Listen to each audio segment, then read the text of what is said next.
Alhamdulillah wassalatu wassalamu ala Rasulillah wa ala alihi wa sahbihi wa mawalah. Assalamualaikum warahmatullahi wabarakatuh. Di sini kami ingin membawa program yang baru di bawah KRT di Mawar Residency, yang mana kami ingin berkongsi dengan tuan-tuan di luar sana beberapa topik di dalam agama Islam, yang mana insya-Allah kami berharap ia akan dapat boleh memberi manfaat kepada diri kita semua. Jadi ini adalah kuliah online yang pertama, yang mana kami harapkan insya-Allah taala akan ada beberapa siri yang akan mendatang. Dan kami berdoa pada Allah Subhanahu Wa Taala agar diberi taufik dan hidayah untuk sentiasa istiqamah di dalam menyampaikan ayat-ayat Allah Subhanahu Wa Taala dan juga sunnah Rasulnya. Jadi di dalam kuliah di Mawar, kerana ini merupakan satu anjuran KRT yang mana ia berkait dengan rukun tetangga masyarakat. Jadi kami memilih topik yang berkait rapat dengan fungsi KRT itu sendiri, di mana kami memilih topik kejiranan. Dan insya-Allah taala di dalam kuliah kita yang ringkas ini, insya-Allah ia tidak lama ya tuan-tuan. Dia insya-Allah akan ringkas. Saya memilih satu buku. Tak maaf, buku ini dia berbahasa Arab. Tapi insya-Allah kuliah ini berbahasa Melayu, jadi jangan risau. Cuma kalau keluar sedikit-sedikit istilah bahasa Arab tu biasalah, kuliah agama. Kalau tak keluar istilah bahasa Arab tu pelik. Jadi inilah buku yang saya pilih untuk kita kupas bersama-sama, untuk kita teliti dan juga tadabbur ayat-ayat Al-Quran yang berada di dalamnya. Nama buku ini adalah Fiqhut Ta'amul Ma'an Nas, yang ditulis oleh Dr. Abdul Aziz Ibn Fauzan. Dan buku ini membincangkan tentang bagaimana sepatutnya seseorang Muslim itu patut berinteraksi antara satu sama lain. Jadi kita mula, untuk tidak mengambil masa yang panjang, insya-Allah kita akan mula membincangkan ataupun mengupas bersama-sama kitab ini. Syekh Abdul Aziz memulakan kitabnya dengan satu topik, iaitu membincangkan tentang ujian. Di dalam kitab ini dia menyebut, Syekh Abdul Aziz menyebut, al-ibtila'u sunnatun ilahiyah. Jadi kita kena ingat, penulis ini sebenarnya dia ingin membincangkan tentang bagaimana kita berinteraksi antara satu sama lain. Tetapi penulis memulakan dengan satu topik yang sebenarnya sangat penting untuk kita hayati sebelum kita pelajari tentang hukum hakam bertaamul dengan manusia. Iaitu apa? Kita perlu menyedari tentang al-ibtila'. Apakah itu ibtila', tuan-tuan? Al-ibtila' merupakan ujian. Al-ibtila'u sunnatun ilahiyah. Ibtila' ini adalah ketetapan ilahi. Kita perlu sedar sebagai seorang Muslim, yang mana kita diciptakan oleh Allah Subhanahu Wa Taala kerana apa? Kerana untuk melalui ujian yang Allah Subhanahu Wa Taala inginkan daripada kita. Kerana itu Allah Subhanahu Wa Taala menyebutkan di dalam surah Al-Insan, Inna khalaqnal insana min nutfatin amsyajin nabtalihi faja'alnahu sami'an basira. Kami menciptakan manusia daripada setitik air mani untuk kami menguji dia. Kerana itu jikalau kita lihat di dalam surah Al-Mulk, Allah Subhanahu Wa Taala berfirman, Alladhi khalaqal mauta wal hayata liyabluwakum ayyukum ahsanu amala. Allah Subhanahu Wa Taala telah menciptakan kematian dan juga kehidupan untuk apa? Untuk menguji kamu. Siapa di kalangan kamu yang lebih baik amalannya. Jadi ibtila ini, tuan-tuan, perlu kita sedar bahawa ia adalah daripada satu elemen yang tidak boleh lari daripada kehidupan. Kita semua ini bakal berhadapan dengan ujian-ujian yang pelbagai. Kerana itu Syekh Abdul Aziz menyebut, manusia diciptakan untuk menyembah Allah Subhanahu Wa Taala. Saya rasa ramai daripada kita yang pernah dengar ayat yang selalu dibaca oleh para pendakwah, oleh para asatidzah, wa ma khalaqtul jinna wal insa illa liya'budun. Aku tidak menciptakan jin dan manusia kecuali agar mereka menyembah aku. Betul tak? Kemudian kita pula dianjurkan bila kita untuk membaca di dalam solat, qul inna salati wa nusuki wa mahyaya wa mamati lillahi rabbil alamin. Katakanlah sesungguhnya solat itu, penyembelihanku, kehidupanku dan kematianku hanya bagi Allah, Tuhan semesta alam. Jadi kita sedang menzahirkan, kita cuba untuk merealisasikan ubudiyah kita kepada Allah Subhanahu wa taala. Tetapi perhatikan benda ni. Syekh mengatakan walakin hadhihi al-ubudiyah la tatahaqqaq wa tadhharu illa bil ibtila' bi anwa'il khairi wasyarr. Kan?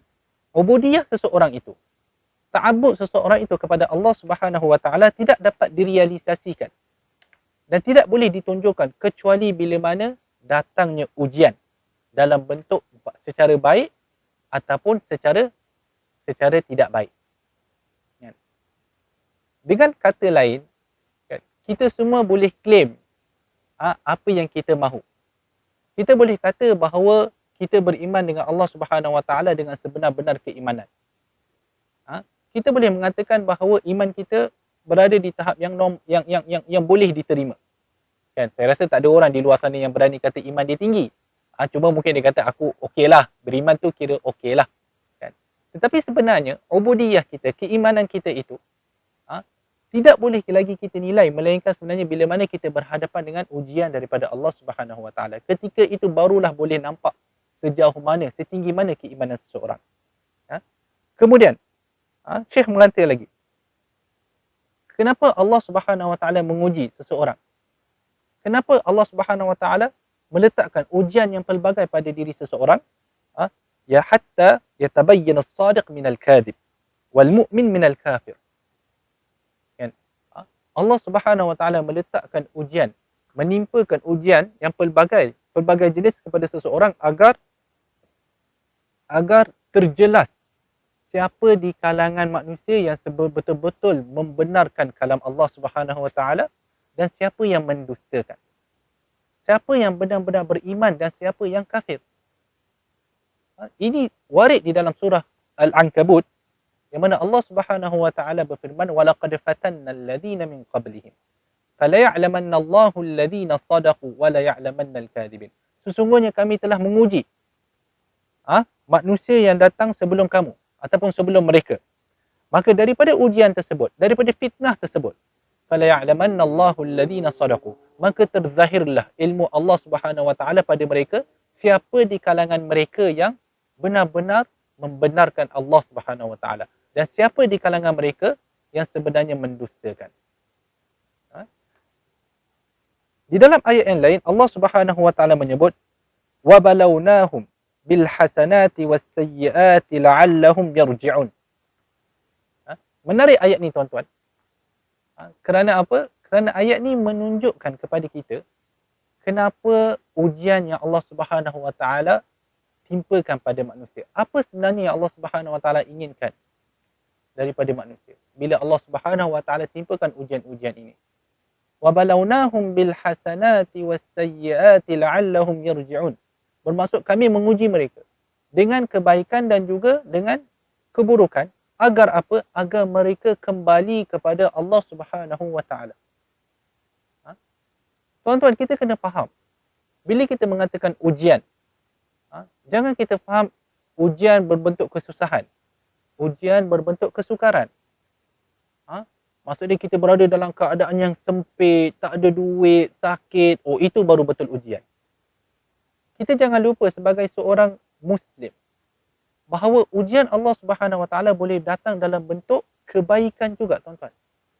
Kalau kita dapat projek, contoh, dengan duit yang banyak kita dapat, kita dapat naik pangkat, kita dapat kahwin dengan isteri yang baik, kita dapat anak-anak yang ramai. Kesemua itu sebenarnya ujian daripada Allah Subhanahu wa taala. Cuma ujian itu datang dalam bentuk kebaikan. Kan?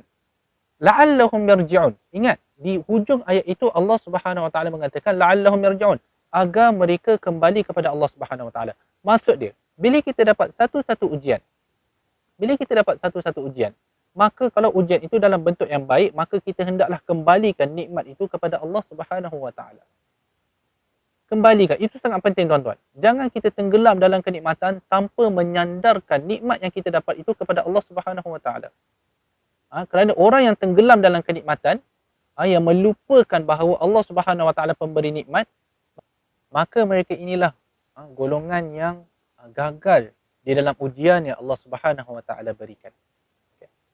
Bila kita bincangkan tentang ujian, Syekh selepas mana Syekh membincangkan tentang ketetapan ujian yang Allah Subhanahu Wa Taala buat, Syekh mendatangkan satu lagi topik, iaitu ibtila'ul khalqi ba'dhum bi ba'd. Yang topik ini sangat-sangat berkait dengan apa yang akan dibincangkan kemudian, iaitu antara ujian yang Allah Subhanahu Wa Taala sediakan, timpakan kepada manusia, adalah ujian antara satu sama lain.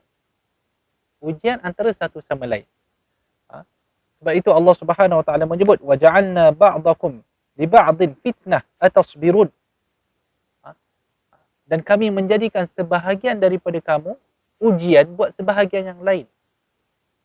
Maka adakah kamu akan bersabar dengan ujian tersebut?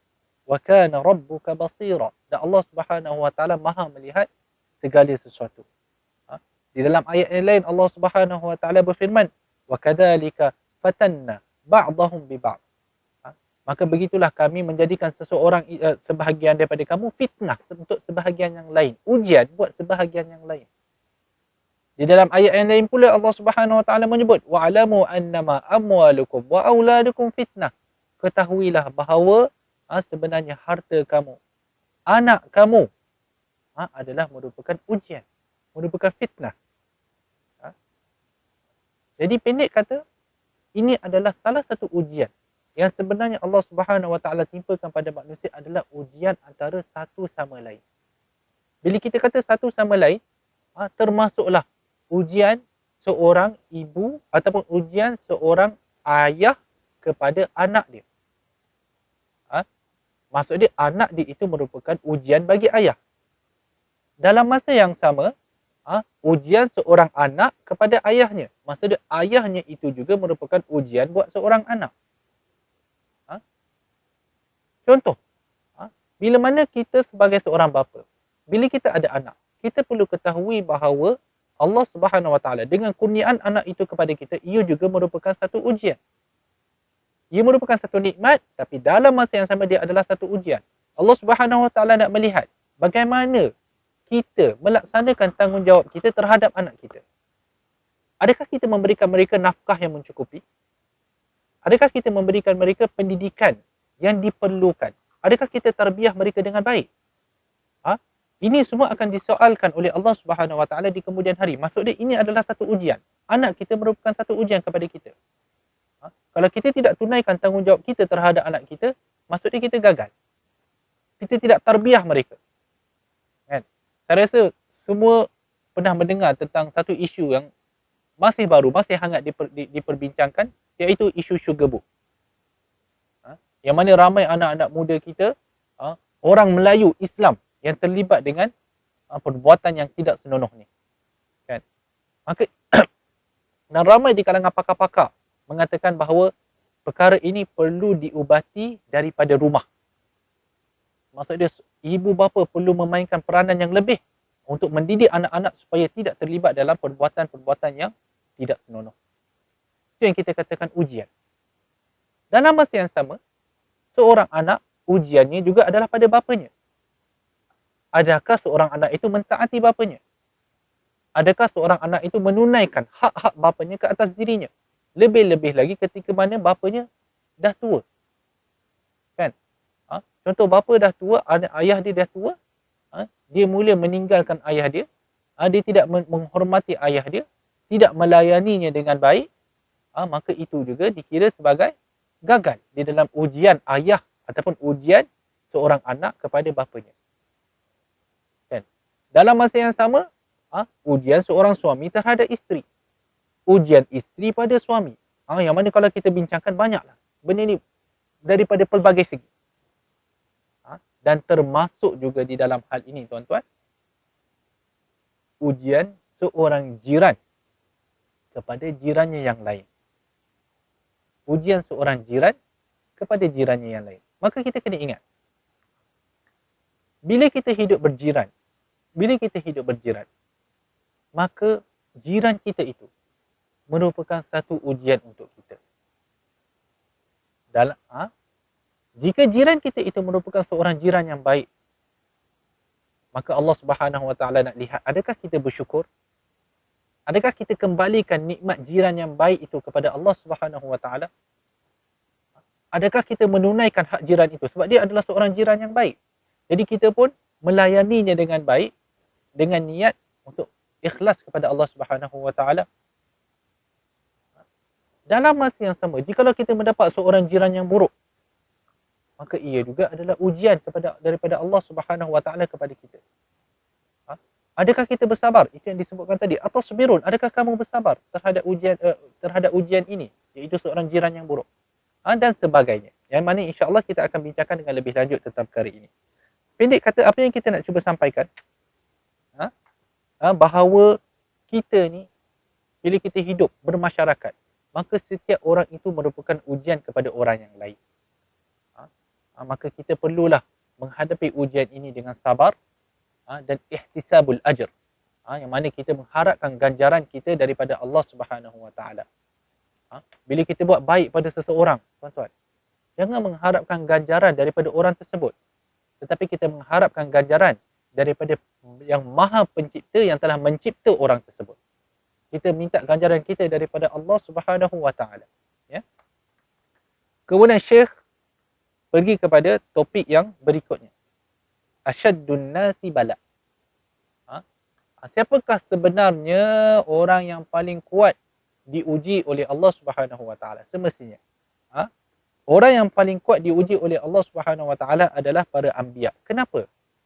Kerana seseorang itu diberi ujian oleh Allah Subhanahu Wa Taala berdasarkan kepada tingkatan keimanan dia.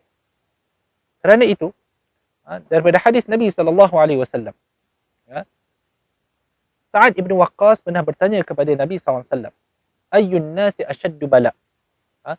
Siapa di kalangan manusia yang paling kuat ujian dia? Nabi SAW kata, Al-anbiya thummal amsalu fal amsal. Para anbiya, yang pertama, itu makam yang paling tinggi, yang tidak ada siapa yang boleh capai di kalangan manusia biasa. Thummal amsal fal amsal. Kemudian diturunlah para salihin, para sahabat dan sahabat salihin, dan turun ke bawah. Fayubtala ar-rajulu ala hasabi dini. Maka seorang lelaki itu akan diuji oleh Allah Subhanahu Wa Taala bergantung kepada kekuatan agamanya. Fa in kana dinuhu sulban ishtadda bala'u. Maka jikalau agamanya adalah kuat, maka ujian dia kuat juga.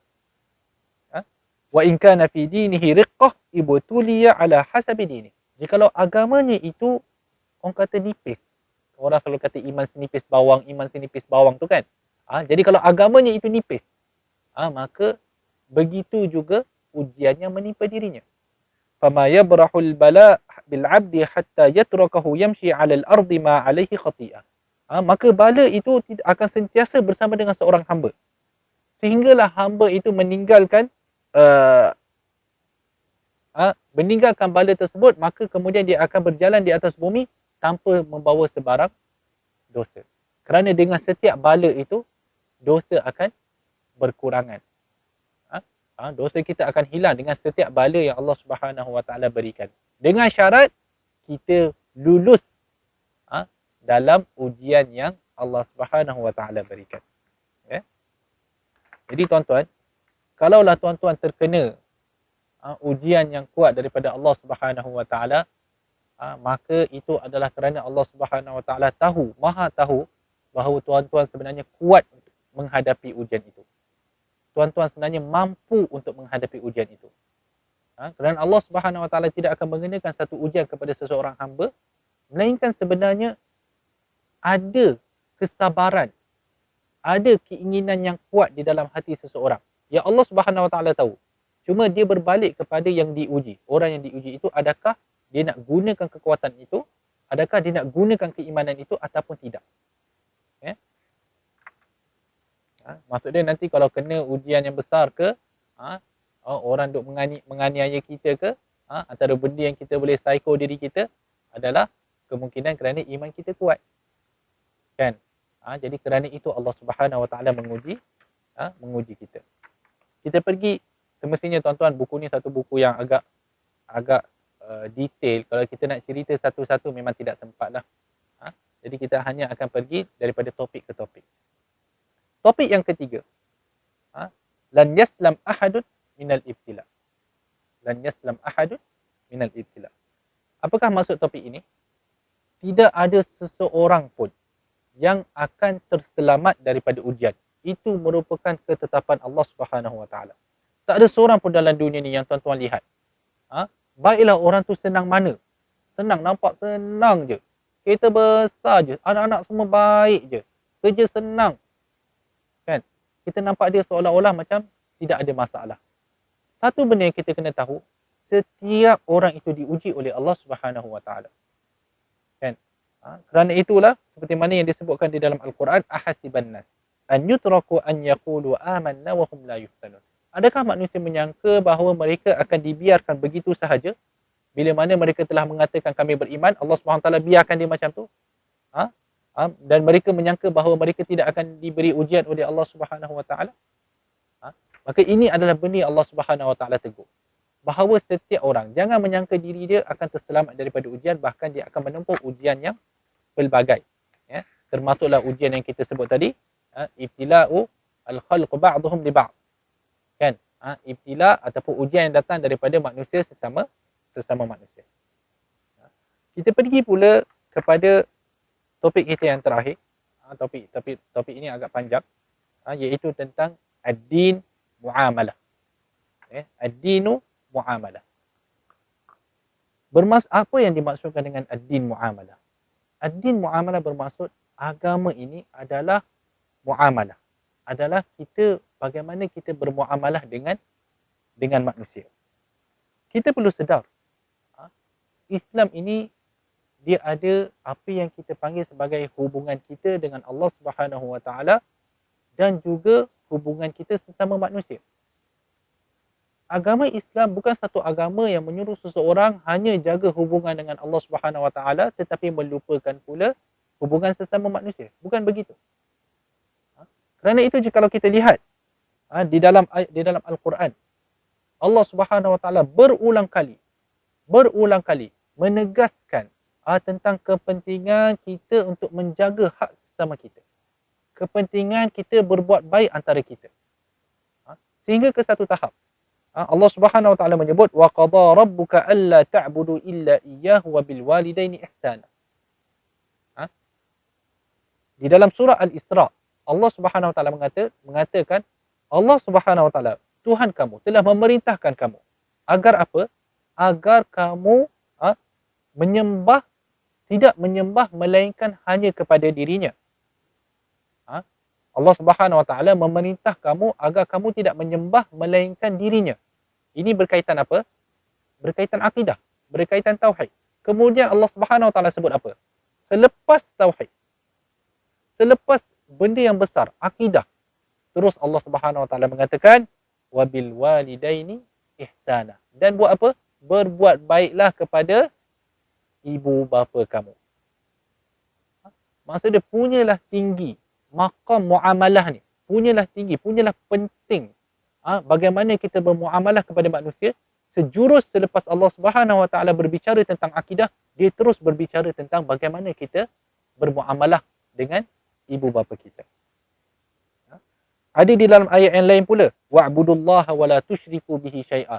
Sembahlah Allah dan janganlah kamu mensyirikkan Allah dengan sesuatu pun. Kemudian apa? Terus Allah Subhanahu Wa Taala menyebut wabil walidaini ihsana, berbuatlah baik kepada ibu bapa, wadhil qurba, dan berbuat baiklah kepada kaum kerabat, wal yatama, berbuat baiklah kepada anak yatim, wal masakin, berbuat baiklah kepada siapa? Kepada orang miskin, wal jaridil qurba, berbuat baiklah kepada jiran yang ada pertalian kerabat, wal jaril junub, jiran yang tidak mempunyai pertalian kerabat, dan juga sehinggalah ke akhir. Maksud dia bagaimana Allah, kita kena lihat. Bila kita baca Al-Quran tuan-tuan, sebab tu kadang-kadang kita kena, Al-Quran ni, kita kena tengok bagaimana Allah Subhanahu Wa Taala susun apa yang hendak dibincangkan. Selepas akidah, terus datang cerita ataupun bicara tentang bagaimana seseorang itu bermuamalah dengan manusia yang lain. Sebab itulah, kalau kita nak lihat, Nabi SAW merupakan seorang manusia yang mempunyai akhlak yang sangat mulia. Akhlak yang sangat mulia. Nabi SAW disayangi oleh para sahabat dengan satu jenis kasih sayang yang orang kata sangat pelik. Sangat pelik. Kita kena faham, Nabi SAW merupakan bukan sahaja seorang Nabi, bahkan dia adalah seorang pemerintah negara. Dalam masa yang sama, dia juga adalah komander dalam perang. Jadi Nabi SAW dia pegang jawatan yang banyak. Bila dia pegang jawatan yang banyak, tuan-tuan, kita pun faham. Kalau tuan-tuan semua, saya rasa ramai di luar sana yang bekerja. Tak pernah lagi kita nampak satu bos yang disayangi oleh semua orang. Mesti ada orang yang tak puas hati. Mesti bos tu ada select tang mana. Mudah cerita, tengoklah politik kita pada hari ini. Berapa ramai orang yang sokong Perdana Menteri, berapa ramai pula orang yang menentang. Tetapi Nabi SAW disayangi oleh semua orang Islam, oleh para sahabat pada ketika itu. Dengan satu kasih sayang yang tuan-tuan, kalau kita lihat, kasih sayang yang tidak logik. Kalau kita lihat di dalam perang Uhud, bagaimana Nabi SAW ketika mana diserang oleh tentera musyrikin, bila dia mengatakan, dia memanggil para sahabat untuk membantu baginda, para sahabat seorang-seorang terjun. Terjun ke mana? Terjun menghadapi tentera musyrikin yang ramai, seorang-seorang. Maksud dia, bila dia terjun tu, dia memang tahu dia akan pergi dah. Memang tidak ada harapannya lagi. Kan? Kerana apa? Kerana nak mempertahankan Nabi SAW. Jadi sebenarnya, kalau kita lihat, kalau kita analisa lah benda ni. Ini tidak dibincangkan oleh Sheila, tapi saya saja nak membawa daripada perspektif saya pula. Saya boleh simpulkan, mungkin saya boleh simpulkan, kenapa sahabat boleh sampai ke tahap begitu. Satu, keimanan mereka yang begitu tinggi. Keimanan mereka yang sangat-sangat tinggi kepada Allah dan Rasulnya. Itu. Dan mungkin saya boleh tambah lagi satu, kerana sifat Nabi SAW itu sendiri. Nabi SAW mempunyai satu sifat yang sangat-sangat disenangi dan disayangi oleh orang ramai. Kerana itu Allah Subhanahu Wa Taala kata, walau kunta faddan ghalidhal qalbi lan faddu min hawlik. Muhammad, kalau engkau ni keras, kalau kau ni kasar, kemudian hati keras, lan faddu min hawlik, maka nescaya para sahabat ni akan lari tinggalkan diri kamu. Allah Subhanahu Wa Taala menyebut, kalau Muhammad ni kasar, Muhammad ni keras hati, nescaya para sahabat semua akan lari meninggalkan Nabi SAW. Tapi kerana Nabi SAW mempunyai satu sifat yang sangat-sangat disenangi oleh para sahabat, kerana itu sahabat semua melekat je dengan Nabi SAW. Melekat dengan Nabi SAW. Kerana sifat Nabi SAW yang sangat mulia. Bagaimana Nabi SAW melayan setiap orang sangat-sangat mulia. Nabi SAW tak pernah pukul seseorang melainkan untuk jalan Allah Subhanahu Wa Taala. Ma daraba imra'atan qat. Nabi SAW tak pernah pukul pun seorang wanita pun. Nabi SAW tak pernah pukul sesiapa pun, melainkan untuk menegakkan agama Allah Subhanahu Wa Taala. Kan? Bahkan kata Anas, Anas, sahabat Nabi SAW, dia kata khadimtu, mana saya kena cari dulu. Khadimtu Nabi SAW 10 sinin bil Madinah. Wa ana gulam. Wa ana gulam laisa kullu amri kama yashtahi sahibi an akuna alaih. Ma qala li fiha uffin qat. Anas radhiyallahu anhu, dia mengatakan, Rasulullah SAW ni, aku dah berkhidmat untuk Nabi SAW selama 10 tahun. Dan aku sebenarnya pada masa itu gulam, aku satu budak yang muda-muda, kan? Bila budak muda ni tak banyak pengalaman. Maka bukan semua benda yang aku buat disukai oleh tuanku. Kan? Tetapi Nabi SAW, walaupun dalam keadaan macam tu, 10 tahun, 10 tahun yang cerita tuan-tuan, bukan 2-3 hari. 10 tahun yang cerita, Nabi SAW tak pernah kata, maksud Nabi SAW kata macam seolah-olah Nabi SAW mengherdik dia, seolah, kenapa buat macam ni? Kan? Nabi SAW tak pernah kata benda tu pun, selama 10 tahun. Saya cabar tuan-tuan yang kat luar sana yang ada pembantu rumah. Kan? Berapa banyak kali tuan-tuan tegur pembantu rumah? Kan? Nabi SAW tak pernah tegur walaupun sekali. Ya? Jadi kita lihat bagaimana Nabi SAW, dan bahkan Anas mengatakan, kana Rasulullah SAW ahsanun nasi khalqan. Nabi SAW adalah seorang yang paling baik akhlaknya. Kerana akhlak bagi dia yang baik, maka sebab itulah para sahabat sangat-sangat menyayangi Nabi SAW. Sekali lagi, agama ini tuan-tuan, sekali lagi yang saya nak terangkan, yang saya nak tekankan adalah, ia bukan sahaja satu agama yang berkonsepkan ibadah semata. Maksud saya ibadah ni ibadah fardiyah. Ibadah yang membabitkan seorang dengan Tuhan dia secara berseorangan. Tidak. Bahkan agama Islam sangat-sangat menitik beratkan hubungan sesama manusia. Syekh dia dalam kitab ini, dia menyebutkan pelbagai hadis dan ayat-ayat Al-Quran yang mana mungkin saya boleh mengambil beberapa daripada ayat dan hadis ini untuk dibawakan kepada tuan-tuan. Ya. Okay. Kalau kita lihat, Nabi SAW pernah dicerca oleh golongan Yahudi. Di dalam sebuah hadis yang diriwayatkan di dalam Sahih Bukhari dan Muslim, yang mana kita semua pernah dengar hadis ini. Yang mana datanglah beberapa orang Yahudi kepada Nabi SAW, dan mereka mengatakan Assalamualaikum. Bukan Assalamualaikum, Assalamualaikum. Seolah-olah benda itu mengatakan macam celaka ke atas kamu. Kan? Dia main-main kata-kata. Orang Yahudi ni memang suka main-main kata-kata. Memang jahat. Niat dia tu jahat. Qalat Aisyah fafahimtuha faqultu wa alaikumussalam wal la'nah. Kan? Aisyah dengar apa yang orang Yahudi ni kata. Dia jawab apa? Dia kata, ke atas kamu kecelakaan. Bukan itu saja, Aisyah tambah wal la'nah, tambah pula lepas tu. Kan? Faqala Rasulullah. Pada masa ketika itu, kan, Rasulullah kata mahlan. Maksudnya Aisyah, nanti dulu. Jangan cepat sangat. Aisyah ni ialah, kan, orang dah hina Nabi SAW. Dia dengan sebab orang kata semangat nak mempertahankan Nabi SAW, dia hina balik orang-orang Yahudi tu. Nabi SAW kata, Aisyah, sabar dulu. Kan? Innallaha yuhibbur rifqa fil amri kulli. Allah Subhanahu wa taala sukakan kelembutan dalam semua perkara. Dalam semua perkara. Aisyah pun kata, Rasulullah, kau tak dengar ke apa dia orang kata tadi? Kan Rasulullah kata, aku dah jawab wa alaikum. Rasulullah jawab pun, orang kata apa? Orang tengah cerita Nabi SAW. Cara Nabi SAW jawab pun, dia jawab ke atas kamu juga. Macam tu je. Macam tu sahaja. Kalau Umar radhiyallahu anhu dah cabut pedang. Umar ni pantang orang buat salah pada Nabi, dia cabut pedang terus. Bila cabut pedang, apa lagi? Dia terus tetak kepala orang. Itu jenis Umar. Tapi Nabi SAW sangat-sangat lembut. Ini adalah akhlak Nabi SAW terhadap orang Yahudi yang menghina baginda di bumi Madinah, sedangkan baginda adalah seorang pemerintah. Kan? Kata kalau Nabi SAW nak bagi arahan, kata yang 3 orang ni masuk penjara.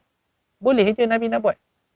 Tapi Nabi tidak buat. Tengok akhlak baginda yang sangat-sangat tinggi. Nabi SAW juga pernah mengatakan, innakum lan tas'un nasa bi amwalikum. Kamu takkan boleh membuatkan orang menerima diri kamu dengan hanya harta kamu. Kan? Kita tak boleh buat semua orang suka pada diri kita, boleh menerima diri kita dengan harta, bagi duit. Dia tak jalan macam tu. Walakin yasa'uhum minkum bastul wajhi wa husnul khuluq. Tapi macam mana kita nak buat orang menerima diri kita adalah dengan bastul wajh. Maksudnya dengan wajah yang senang. Wajah yang sentiasa orang kata mudah. Bila orang tengok, kita nampak senang. Wa husnul khuluq, dan juga akhlak yang baik. Okey. Saya rasa, maaf, saya kena tanya juga, takut kuliah kita lama sangat. Berapa lama dah kita ni? Setengah jam dah. Okey, kita ambil ni lah. Saya semestinya bila buat kuliah kata majlis KRT, kita kenalah ada kru KRT juga kan. Tapi kami jangan bimbang tuan-tuan, duduk jauh-jauh pakai mask, saya seorang je tak pakai mask. Kami semua duduk jauh jaga SOP Okey.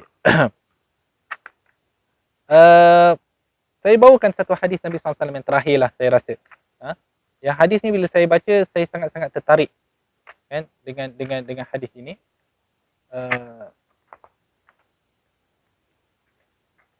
Maaf ya tuan-tuan. Okey. Hadis ini saya akan bacakan kepada tuan-tuan dan kita akan syarah dan kemudian itulah penghujung kuliah kita yang pertama. Ahabbun nas ila Ali bin Umar radhiyallahu anhu. Hadis ini diriwayatkan oleh Tabarani fil Mu'jam al-Kabir dan ditahsinkan oleh Al-Albani dalam Sahih Al-Jami' As-Saghir dan juga silsilah Al-Ahadits As-Sahih. An Ibnu Umar, daripada Ibnu Umar radhiyallahu anhu, Rasulullah SAW mengatakan ahabbun nasi ila Allah anfa'uhum linnas. Sebaik-baik manusia di sisi Allah Subhanahu wa taala adalah mereka yang paling memberi manfaat kepada manusia yang lain. Tangkap boleh tuan-tuan? Wa ahabbul a'mali ila Allah sururin tudkhiluhu ala muslim. Dan sebaik-baik amalan di sisi Allah Subhanahu wa taala adalah yang ni mungkin ramai orang yang tidak sedar. Adalah kegembiraan yang kamu masukkan di dalam hati seorang muslim yang lain.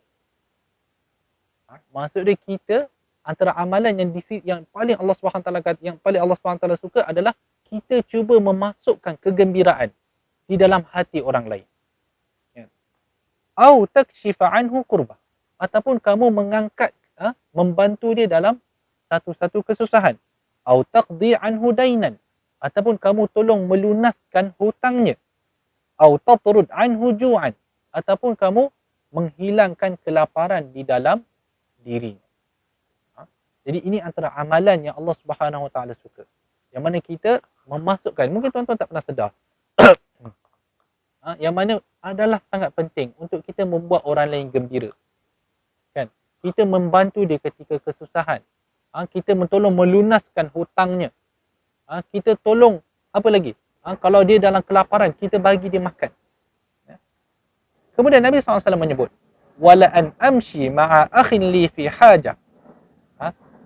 Dan kalaulah aku berjalan bersama dengan seorang saudaraku untuk menunaikan hajatnya, ahabbu ilayya min an a'takifa fi hadzal masjid syahran fi masjidil Madinah. Lebih aku sukai berbanding kalau aku iktikaf di dalam Masjid Nabawi selama sebulan. Boleh faham tuan-tuan?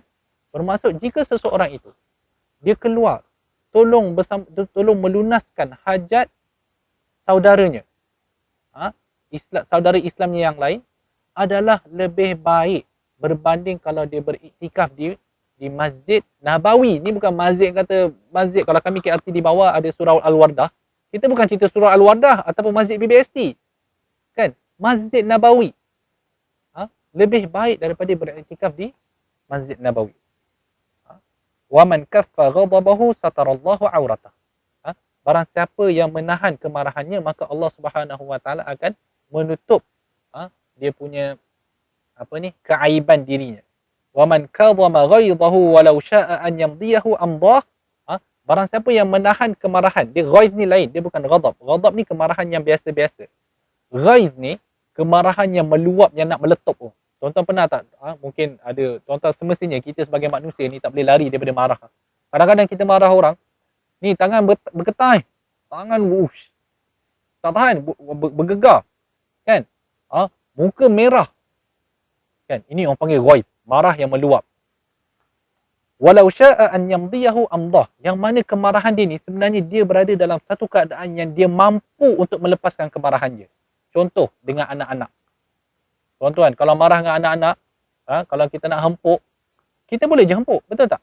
Siapa nak halang? Bukan saya kata patut hempuk, jangan salah faham macam tu. Maksud saya, kalau kita di rumah, marah terlampau marah ni, nak hempuk anak, boleh je nak hempuk. Tak ada siapa yang boleh halang. Maksud itu yang dimaksudkan dengan walau syaa'a am yamdiyahu amdah. Kalau dia nak melepaskan kemarahan dia, dia boleh je nak lepaskan. Tetapi dia menahan. Nampak tak? Dalam keadaan dia marah sangat-sangat dan dia ada kuasa untuk melepaskan kemarahan dia, tapi dia menahan juga kemarahan dia, mala Allahu qalbahu ridan yaumal qiyamah. Maka Allah Subhanahu wa taala akan mengisi di dalam hatinya pada hari kiamat dengan penuh keridaan. Maksudnya dia akan redha dengan apa yang bakal dia hadapi pada hari kiamat. Kan? Jadi tuan-tuan, kalau tuan-tuan berada dalam keadaan yang marah, contohlah tuan-tuan bergaduh dengan orang, kan? Orang tu pula kecil, tuan-tuan pula besar. Memang kalau aku lempang ni, memang sekali lempang je rasa cukup. Tapi tuan-tuan tahan. Maka insya-Allah Allah Subhanahu wa taala akan penuhkan hati tuan-tuan dengan keridaan pada hari kiamat. Wa man masya ma'a akhihi fi hajatin hatta yuthbituha lahu, dan barang siapa yang berjalan bersama dengan saudaranya untuk melunaskan hajat sehinggalah orang itu berada dalam keadaan yang orang kata selesai hajat dia. Hajat dia itu selesai, tabbatallahu qadamahu yawma tazillul aqdam. Maka Allah Subhanahu wa taala akan kuatkan, teguhkan kakinya nanti pada hari di mana banyak kaki akan macam terjatuhlah, iaitu pada hari kiamat. Wa inna su'ul khuluq la yufsidul amal. Dan sesungguhnya akhlak yang buruk akan memburukkan amalan seseorang, kama yufsidul khallul asal. Seperti mana kalau jeruk merosakkan asal. Hadis yang agak panjang. Tetapi maksudnya di sini adalah bila kita berakhlak dengan akhlak yang buruk, maka amalan kita yang selama, yang contoh kita bersolat, kita beribadat, kita buat macam-macam semua, maka dia akan rosak kerana akhlak kita yang buruk. Kan? Sebab itu ada sebuah hadis Nabi SAW yang lain. Sebab tu saya kata kitab ni dia penuh dengan hadis, penuh dengan ayat Quran. Kalau nak cerita dalam masa yang singkat, memang tak mampulah. Cuma kita berkongsi mana yang boleh. Sebab itu ada hadis Nabi SAW tentang seorang perempuan. Yang perempuan ini, dia rajin bersolat, rajin berpuasa. Bukan bersolat fardu je tuan-tuan. Kalau setakat solat fardu biasa. Ni dia bersolat ni, solat orang kata solat malam. Kan? Dia bersolat malam. Tetapi dia akhlak yang buruk. Kan? Waktu di dalam hadis ni, hadis Abu Hurairah. Saya baru jumpa. Qila lin Nabi SAW. Inna fulana tasumun nahar wa taqumul lail. Perempuan itu dia berpuasa pada siang hari dan dia buat qiyamul lail pada malam hari. Wa tu'zi jiranaha bilisaniha. Tetapi dia rajin solat, rajin puasa, tapi dia selalu menyakiti jirannya dengan lisan dia. Maka apa yang Nabi SAW kata? La khaira fiha hiya finnar. Tidak ada kebaikan pada diri dia. Nabi SAW kata tidak ada kebaikan pada perempuan itu dalam neraka. Boleh faham Qila fa inna fulana tusalli al-maktuba wa tasumu Ramadan wa tatasaddaq bi athwarin min aqid aw la tu'zi jiranha qala hiya fil jannah. Adalah hadis yang lain. Nabi SAW dalam hadis yang sama, ada perempuan yang lain pula. Yang mana dia solat fardu lah. Kan? Dan dia berpuasa di bulan Ramadan dan dia bersedekah, tetapi dalam masa yang sama dia tidak menyakiti jiran dia, maka Nabi SAW kata hiya fil jannah. Maka dia di dalam, perempuan tersebut di dalam syurga. Maksud dia di sini tuan-tuan, yang kita sebutkan di dalam hadis yang sebelum ini, akhlak yang buruk merosakkan amalan ibadah kita yang lain. Janganlah kita jadi orang yang muflis di hari akhirat nanti. Seperti mana yang kita pernah dengar di dalam hadis Nabi SAW, orang yang muflis adalah orang yang datang di hari akhirat, dia membawa amalan-amalan dia bersama, amalan-amalan baik.